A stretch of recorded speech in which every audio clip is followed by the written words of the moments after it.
Hi hello friends, welcome to all. Class 1 and 2ல் நம்ம என்ன பண்ணோம், ஃப்ரண்ட் பார்ட்டோட அளவு எப்படி எடுக்கிறது, அதை எப்படி பேப்பர் பேட்டர்னில் கன்வெர்ட் பண்ணுறது அப்படின்னு சொல்லிட்டு டீட்டெயில்டாக பார்த்துட்டோம். இன்னைய செக்ஷனில் பேக் பார்ட் வந்து ஸ்டார்ட் பண்ணலாம். பேக் பார்ட்லையும் ஃபஸ்ட்டு அளவு எப்படி எடுக்கிறது அப்படின்னு சொல்லிட்டு டீட்டெயில்டாக பார்த்துடலாம். நெக்ஸ்ட்டு கிளாஸில் பேக் பேப்பர் பேட்டர்ன் எப்படி மேக் பண்ணுறது அப்படின்றத பார்ப்போம். சரி, வாங்க வீடியோக்குள்ளே போகலாம். இதுதான், இந்த லிஸ்ட்டு தான் பேக் போர்ஷனுக்கான அளவு. இது வந்து ரொம்ப சிம்பிள் தான். ஃப்ரண்ட் மட்டும்தான் ட்ரிக்கியாக இருக்கும். பேக் வந்து ரொம்ப ரொம்ப சிம்பிள் தான். ஃபஸ்ட்டு அளவு நம்ம என்ன எழுதியிருக்கோம், பேக்கு ஹைட்டு. ஓகேவா?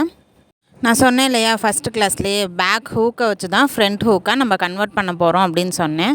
ஸோ நான் பேக் ஹூக்கு ப்ளவுஸ் தான் எடுத்திருக்கேன். இதில் தான் நம்ம வந்து பேக் பார்ட் வந்து நம்ம மெஷர் பண்ண போகிறோம். எப்பொழுதுமே ஃப்ரண்ட் ஹூக்காக இருந்தாலும் சரி, பேக் ஹூக்காக இருந்தாலும் சரி, அளவு எப்பொழுதுமே எங்கே எடுக்கணும் அப்படின்னா, ஹூக் சைடு இருக்குது பார்த்திங்களா, அந்த சைடு தான் நம்ம எடுக்கணும். அந்த சைடு தான் ப்ளவுஸோடு நம்ம அட்டாச் பண்ணுவோம். ஐ பக்கம் பார்த்திங்க அப்படின்னா எக்ஸஸாக துணி கொடுப்போம். ஓகேவா? அது தெரிஞ்சுக்கோங்க. சரி, வாங்க அளவுகளை எடுப்போம். First back height. Blouse measure பண்ணுறப்ப எந்த ஒரு க்ரீசஸும் இல்லாமல் பார்த்துக்கோங்க. இப்போ நம்ம ஹைட் எடுத்துடலாம். ஷோல்டர்லேருந்து வெயிஸ்ட் வரைக்கும் எவ்வளோ ஹைட்டு வருது அப்படின்றத நோட் பண்ணுங்கள். எக்ஸாக்டாக பார்த்திங்கன்னா 15 inches அப்படின்றது வருது. 15 inches பேப்பரில் நோட் டவுன் பண்ணிக்கலாம். ரெண்டாவது அளவு பார்த்திங்கன்னா டாட்டோட ஹைட்டு. இப்போ நம்ம யூஸ் பண்ண ப்ளவுஸாக இருந்துச்சு அப்படின்னா டாட்டெல்லாம் ப்ராப்பராக இருக்காது. இந்த மாதிரி லைட்டாக ஸ்ட்ரெச் பண்ணி விட்டிங்கன்னா டாட் எவ்வளோ தூரம் இருக்குது அப்படின்றது தெரியும். இல்லை அப்படின்னா பேக் சைடு திருப்பிக்கோங்க. பேக் சைடு திருப்புறப்ப எவ்வளோ ஹைட்டில் பிடிச்சிருக்காங்க அப்படின்றது நம்மளுக்கு தெரியும். ஸோ நான் மார்க் பண்ணியிருக்கேன் பாருங்கள், அவ்வளோ ஹைட்டில் பிடிச்சிருக்காங்க. ஸோ அதிலேருந்து நம்ம அளவெடுக்கிறப்ப எனக்கு 4.1 inches அப்படின்றது வருது. அதுவே மூணாவது அளவு டாட் டிஸ்டன்ஸ். அந்த டிஸ்டன்ஸ் பார்த்திங்கன்னா 0.5 inches அப்படின்றது வருது. ஸோ இது ரெண்டையுமே நம்ம என்ன பண்ணிக்கலாம், நோட் டவுன் பண்ணிக்கலாம். டாட்டோட டிஸ்டன்ஸ் எவ்வளோ, 0.5 inches. டாட்டோட ஹைட் வந்து 4.1 inches. நாலாவது அளவு பார்த்திங்கன்னா அந்த எல் லைன். ஓகேவா? ஃப்ரண்ட்டில் நம்ம எல் லைன் எடுத்தோம் பார்த்திங்களா, அதே ப்ரொசீஜரில் ஃபஸ்ட்டு ஒரு எல் லைன் வந்து மேக் பண்ணிக்கலாம். மறுபடியும் சொல்கிறேன், எல் லைன் பார்த்திங்க அப்படின்னா அந்த ஷோல்டரும் ஸ்லீவும் அட்டாச் ஆகிற இடம் இருக்குது பார்த்திங்களா, அந்த இடத்துல கரெக்டாக ஸ்கேலை வச்சு ஸ்ட்ரைட்டாக ஒரு லைன் போடுங்க.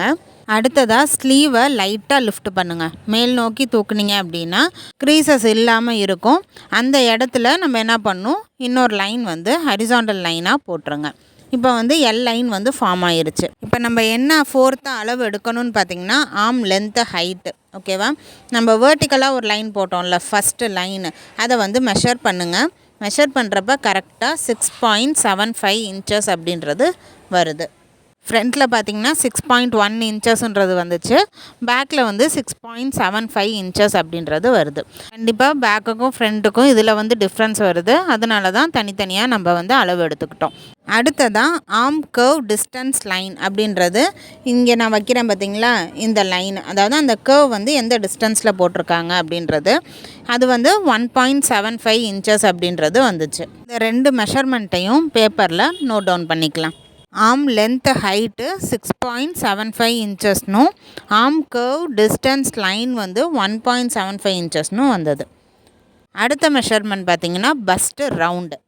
பஸ்ட்டு ரவுண்டு எங்கேருந்து எடுக்கணும்னு பார்த்திங்கன்னா, நெக்கு எங்கே முடியுதோ அங்கே ஸ்டார்ட் பண்ணி ஆர்ம் ஹோல் இருக்குல்ல, ஆர்ம் ஏரியா, அந்த இடத்துல கரெக்டாக டேப்பை வச்சு க்ராஸாக தான் வரும். ஸோ உங்களோட நெக்கு டெப்த்தை பொறுத்து தான் இன்ச்சு டேப் வந்து க்ராஸாக வரதும் ஸ்ட்ரைட்டாக வரதும். ஸோ இப்படி க்ராஸாக வைக்கிறப்ப எனக்கு எவ்வளோ வந்திருக்குன்னு பார்த்திங்கன்னா 10 inches அப்படின்றது வருது. அந்த 10 inches பேப்பரில் நோட் டவுன் பண்ணிக்கலாம். அடுத்த அளவு பார்த்திங்கன்னா வெயிஸ்ட்டு ரவுண்டு. இந்த வெயிஸ்ட்டு ரவுண்டு எடுக்கிறப்ப கொஞ்சம் பாருங்கள், இந்த ஃபோல்டர் யூஸ் பண்ண ப்ளவுஸ்னால் ஃபோல்டிங்லாம் உங்களுக்கு வந்து மாறி மாறி இருக்கும். ஸ்டிச் பண்ண இடத்துலையே ஃபோல்டிங் இருக்காது. ஸோ அதெல்லாம் அட்ஜஸ்ட்மெண்ட் பண்ணிவிட்டு அதுக்கப்புறமா கரெக்டாக எடுத்தோன்னா 7.75 inches அப்படின்றது கரெக்டாக வருது. ஸோ அந்த 7.75 inches பேப்பரில் நோட் டவுன் பண்ணிக்கலாம். லாஸ்ட் அளவு என்னன்னு பார்த்திங்கன்னா சைடு ஹைட்டு. சைடு ஹைட்டு வந்து ஆர்ம் ஹோல்லேருந்து வெயிஸ்ட் ரவுண்டு வரைக்கும் நம்ம எடுக்கணும். ஓகேவா? அதாவது ப்ளவுஸோட எண்டு வரைக்கும் நம்ம எடுக்கணும். ப்ளவுஸை நான் திருப்புறப்ப தெரியுதா யூஸ் பண்ண ப்ளவுஸுன்றது, அந்த ஸ்டிச்சிங்க்கே வந்து நம்ம அந்த ஃபோல்டிங் இல்லை பாருங்கள், ஃபோல்டிங்குன்றது கொஞ்சம் எக்ஸஸாக வருது பாருங்கள். அது மாதிரிலாம் இல்லாமல் ஒன்று நீங்கள் ஃபஸ்ட்டு அயர்ன் பண்ணிடுங்க. அயர்ன் பண்ணிவிட்டு ப்ளவுஸில் அளவு எடுங்க. இல்லை அப்படின்னா கொஞ்சம் அட்ஜஸ்ட்மெண்ட்ஸ்லாம் பண்ணிவிட்டு அந்த அளவை எடுங்க. என்ன அளவு எடுக்கிறீங்களோ அந்த அளவை எடுங்க. இப்போ சைடு ஹைட்டு பார்த்திங்கன்னா எனக்கு 8.75 இன்ச்சஸ் வந்துச்சு. அதையும் நான் நோட் டவுன் பண்ணிக்கிட்டேன். பேக் பார்ட்டோட மெஷர்மெண்ட்ஸ் பார்த்திங்கன்னா ரொம்ப கம்மி, அதே மாதிரியே ரொம்ப ஈஸி, ரொம்ப சிம்பிளாக இருக்கும். பேக் பார்ட்டில் ஏதாவது டவுட்ஸ் இருந்துச்சு அப்படின்னா கேட்டு கிளாரிஃபை பண்ணிக்கோங்க. இந்த வீடியோ உங்களுக்கு யூஸ்ஃபுல்லாக இருக்குன்னு நம்புகிறேன். உங்களுக்கும் அது மாதிரி தோணுச்சு அப்படின்னா உங்கள் ஃப்ரெண்ட்ஸ் அண்ட் ஃபேமிலிக்கு ஷேர் பண்ணுங்கள். மறந்துடாமல் சப்ஸ்கிரைப் பண்ணிக்கோங்க. நெக்ஸ்ட்டு கிளாஸில் மீட் பண்ணலாம். தேங்க்யூ.